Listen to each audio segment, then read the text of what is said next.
It's time for some FAQs. I'm Joseph, this is Input English. It's time for FAQs, frequently asked questions. I'm sure you all know that. Super common expression. The Input English channel gets a lot of comments every day, and I answer them, but these questions have been piling up in my mind because when I answer them, I'm not necessarily answering them to the viewership. I'm answering to the person who wrote the question and perhaps a few people who might have read the answer. But I know from my own experience that not all the comments get read. So this is the time to share some answers to some interesting and fun questions that have been posed to me in the comment section. For those of you joining us for the first time, the Input English channel was created to provide comprehensible input for English learners the world over. Comprehensible input is a great way to improve your English. So let's get started. One of the questions was about this. So this device is a typewriter. And you might think, is Joseph just crazy about typewriters? Because they tend to show up as props in some of these videos.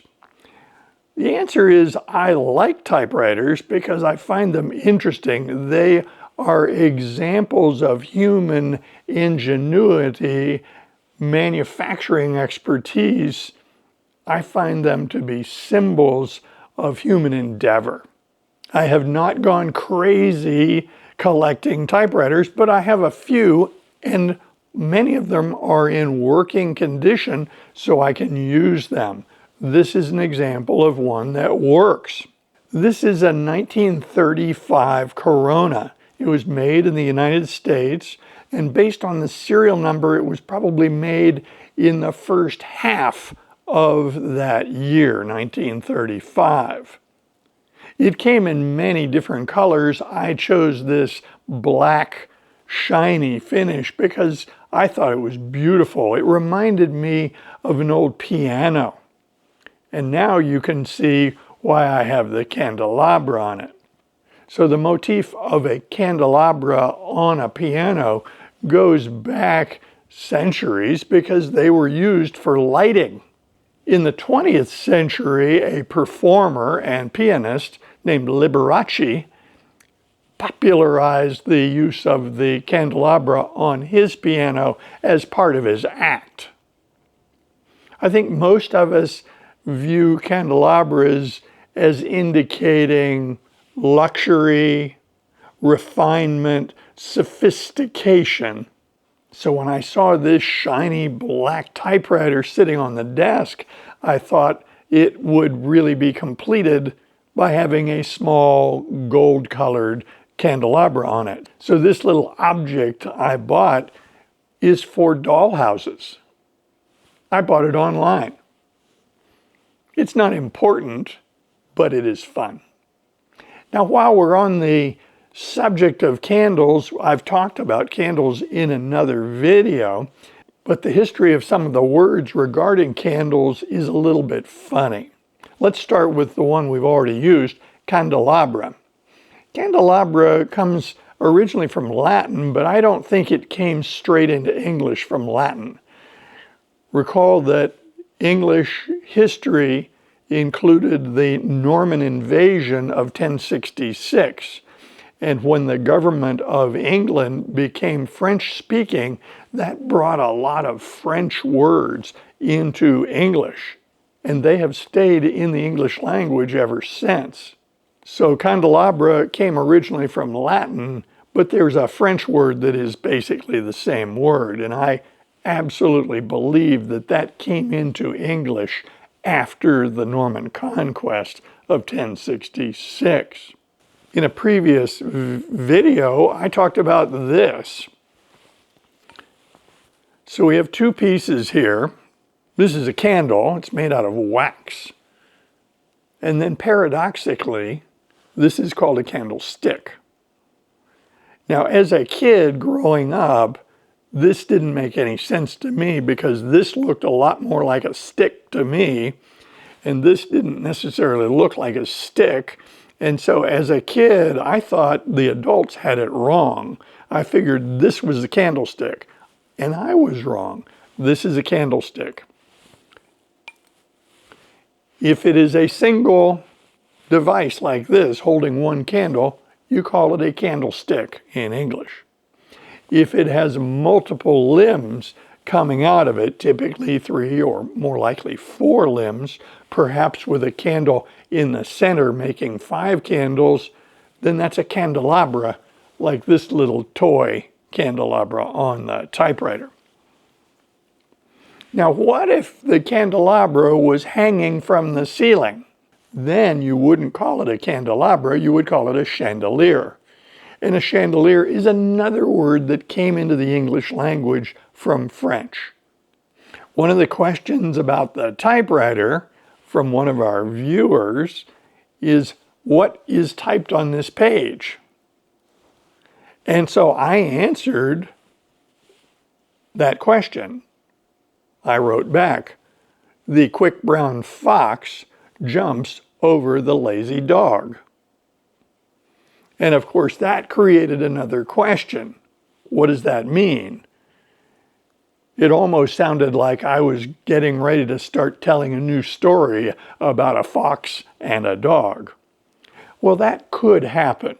However, the answer to the question, the quick brown fox jumps over the lazy dog, is called a pangram. A pangram is a phrase or a sentence that uses all the letters of the alphabet. So if you were to write out or type out the quick brown fox jumps over the lazy dog, you will find that every letter in the English alphabet is represented in that phrase.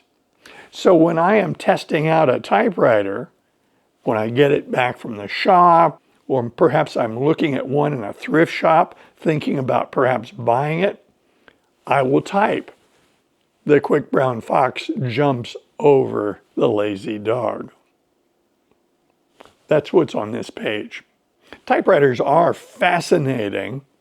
People were interested in printing words and letters for centuries, but it wasn't practical because the mechanics were too difficult to make.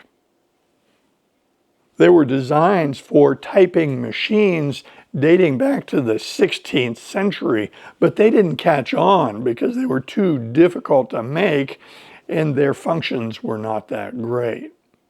The first typewriter that became commercially available was patented in 1868 by Scholes and Glidden in the United States.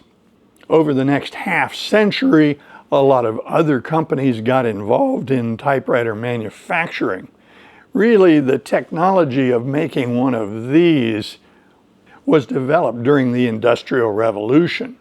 Mass production techniques of the early 20th century made it very practical to manufacture large quantities of typewriters. Interestingly enough, 2 companies that made typewriters were firearms manufacturers, the L.C. Smith Corporation and the Remington Corporation.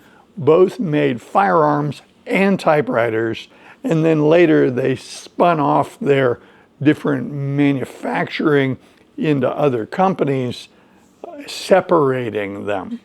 In 1928, 7 years before this typewriter was manufactured, Corona Corporation merged with the L.C. Smith Corporation.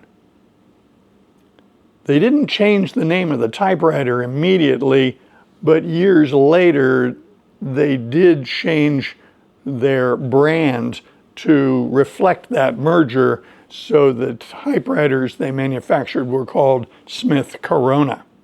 Another question I get from time to time is, what can I expect when I get 2,000 hours of input?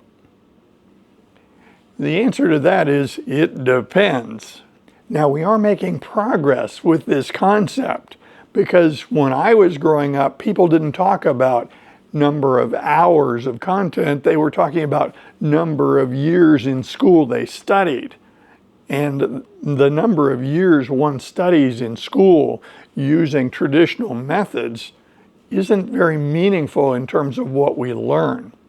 When studying English, one's progress is going to be faster if you're coming to English from a European language that has a lot in common with English. If you are coming to English from a language that has less in common, then it's just going to take longer. The results of your effort can be fantastic, but it will just take longer. One will need to learn the alphabet. If your original language is very different than English, then you're not going to see a lot of words that are the same in your language and English. So it'll just take longer. At this point, I have more than 2,000 hours of comprehensible input time over a period of about 2 years studying Spanish. At this point, I can understand most content, not everything, but most content I can understand. Native content can be difficult for me to understand if it contains a lot of local expressions, slang, or if they're just speaking very quickly. I don't speak Spanish very often because I don't find easy opportunities to do so. Perhaps it would be better if I said I have not made opportunities to do so. The United States has lots of people who speak Spanish, but in my day-to-day, I don't encounter opportunities where speaking Spanish makes a lot of sense. Going forward, I will need to establish more speaking practice because at this stage, that's what is lacking. I need to continue my input, but I need to speak more. I do read aloud, and I do talk to myself. From time to time, I'll find an opportunity to speak to someone in Spanish, and it usually goes well. But I have to admit, occasionally I find myself freezing up because I can't find the word, and I get frustrated and switch into English. That's part of the problem in the United States is most of the people who speak Spanish are better in English than I am in Spanish, and so I'm asking a lot of them. I'm asking them to put up with my lower level of self-expression in order for me to get some practice.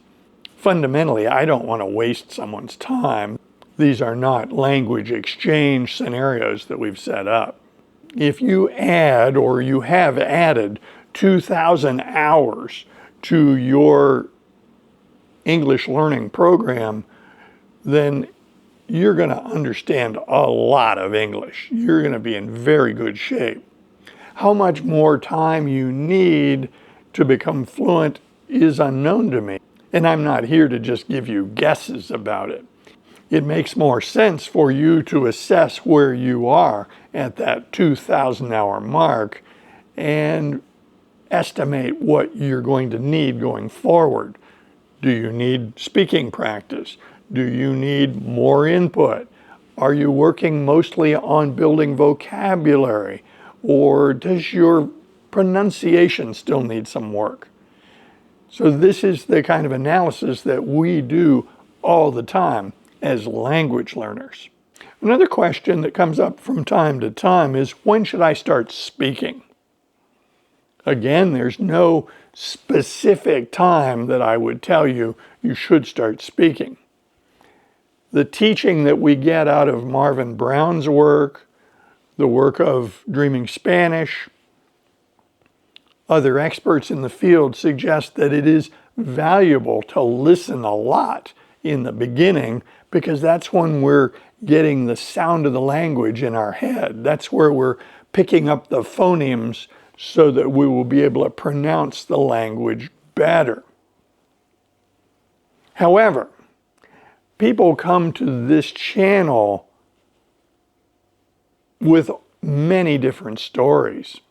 It is common for people to study English in school for many years, and they've been practicing English as part of that process. So for me to specify that you have to have a silent period is absurd, because people frequently have been speaking English for years. They just want to make it better. If you are starting from zero, quite frankly, you're not on this channel, because this channel only has intermediate level content. So I am assuming that most of the viewers of these videos are already speaking. If you find yourself in a situation where you have been studying English, but you've not really been speaking it much, then lots and lots of listening before speaking is advantageous to your pronunciation. For me, I did not speak during the first 1,500 hours of input. I didn't need to speak, so I could observe that silent period as recommended. But this is not a one-size-fits-all, and I'm not telling you what you must do. When should I start reading? That's a common question. It's similar to the speaking idea. When we read, we are pronouncing the words in our head. This process is called subvocalization. When you read a word, you don't have to say it out loud. You read silently, and the sound of that word comes into your mind. The trouble with reading and subvocalizing a new language is if you don't know much about the sound of the language, then that subvocalization that you get from reading becomes input. But it doesn't turn out to be good input. The subvocalized words are often being pronounced mentally in a very bad way, and then they become input. So I don't encourage people to start their program of learning English with reading. But as we discussed in the last topic, people come to this channel with years of experience with English. So if you're already reading English, do not stop. Keep reading it. If you're satisfied with your pronunciation, continue your current program. If you think your pronunciation could use some work, add a lot of listening input, because that will help you. There are a lot of videos on YouTube that deal with pronunciation in various languages. And often these videos will give very pedantic descriptions of where to put your tongue and how to have your tongue interact with your teeth or your palate or your lips. And it's a very mechanical description of a very natural process. Humans have been pronouncing words for untold centuries.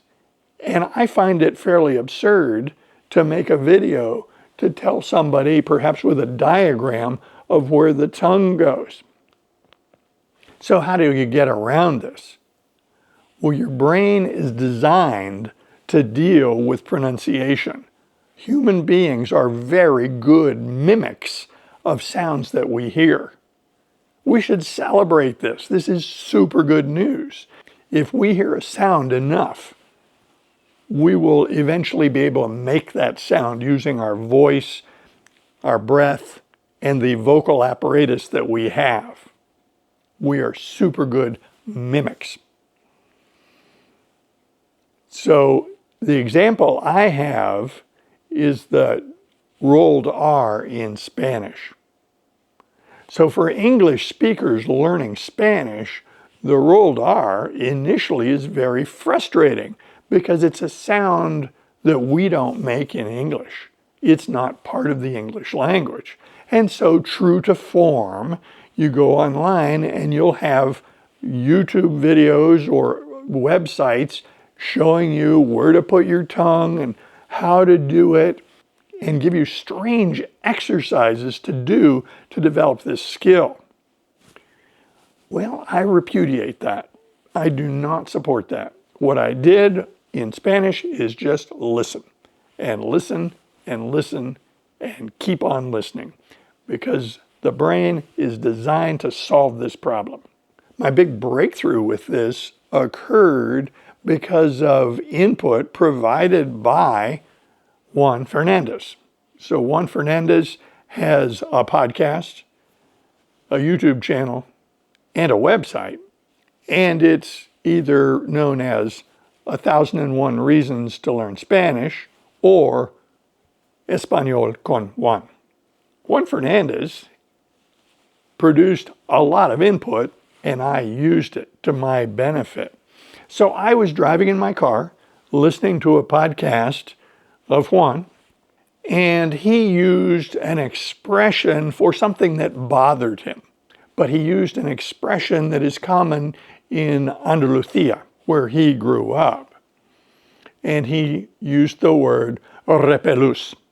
And so I had heard that word spoken by him many, many times, and I'm sitting there driving my car, stopped at a traffic light, and he said the word and I repeated it, mirroring or shadowing his output. And I just said, repelús. Now, that was not perfect, but that was the first time I ever successfully rolled an R. And for an English speaker, oh man, that's golden. I felt like $1 million. I was awash in serotonin. Serotonin is a neurotransmitter associated with joy, happiness. So I continued driving, and I got to thinking, with that victory, maybe it's time to test my ability. Now, there is a 6-string instrument that is commonly used to make music called a guitar. But in Spanish, you don't say guitar, you say la guitarra. So I'm still driving the car on the same day, and I tested it, and it came out. Now, do I tell you this trying to convince you that I am brilliant? No, no, no, no. That's never my thesis. I'm just telling you that if I can do it, anybody can do it. And I didn't use any of the pedantic videos on where to put your tongue and how to hold your teeth and all that nonsense. Just listen a lot and the words come out of you. German speakers coming to English have a problem with the TH sound frequently.